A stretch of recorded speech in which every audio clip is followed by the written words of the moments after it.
The New York Knicks, probably one of the worst disappointments in NBA history. They always manage to F it up somehow, winning when they're supposed to lose and losing when they're supposed to win. Yeah, they won 2 championships in the 70s, but they had great leadership back then. Same thing in the 90s. Even though they only had Patrick Ewing, he didn't really have much of a supporting cast. It all came down to leadership. Even when they lost the finals in 1999, they still were one of the most physical teams in the NBA. In today's NBA, the Knicks have strayed from that. But here we are. We start at 29 wins from last season, 13th in the Eastern Conference. The Chicago Bulls somehow won the NBA title over the Golden State Warriors.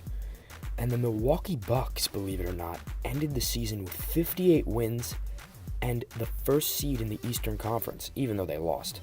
We start at 13th in front of the Orlando Magic and the Miami Heat. But first, let's talk about Carmelo Anthony. I like the dude. I mean, he's a leader in a sense, but he doesn't demonstrate selfless basketball. He always tries to create his own shot, never looks around the court, and he plays lackluster defense. I mean, is he really who we want leading our team? I guess the best thing to do would be to explore some trades for him, but we're going to have to look into that later in the offseason, as he is probably the greatest scorer in the NBA today. Pure scorer, that is. But here we are looking at Kristaps Porzingis, probably our franchise cornerstone, drawing comparisons to Dirk Nowitzki in his first year, last season being his second year. He's got some strengths, and he's got some weaknesses. I mean, he's a great scorer all around. He can shoot. He can work the low post. Rebounding is a problem. Not a huge problem considering he's 7'3", but it needs some work.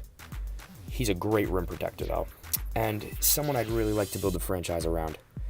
You know, everyone's got a big man they like to build around, and I really think this could be our guy. We just need to obviously add a supporting cast, and we'll see where it goes from there. But there's some questions still surrounding Carmelo Anthony. But, you know, Porzingis isn't afraid to really get into the paint, throw some elbows. That's what I like about him. You know, there were questions when he came into the league on whether he was ready for the physical game of the NBA. But we'll see as time passes. But here we go with Derrick Rose. The Knicks traded for him last offseason, and he's got some ups and downs. He's not a great shooter. He can drive to the rim easily, very athletic, very good defensively, can get probably up to 5 steals a game, is what I've seen. He's great. He's average. Not great, average playmaker. I've seen him make some flashy passes, but I think he looked better on the Knicks this year, playmaking-wise, because they didn't really have a great point guard beforehand. But I think, do we let him... The question is, do we let him walk this offseason? Do we let him walk? We can't trade him.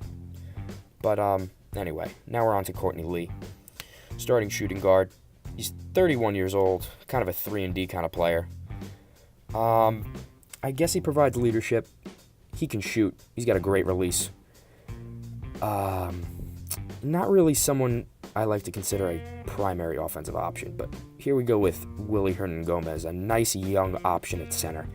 Great low post game, above average rebounding, but his overall game does need some work. He's got to get a little bit more tough in the paint. He gets boxed out way too much, doesn't really fight for those rebounds, a lot of effort problems.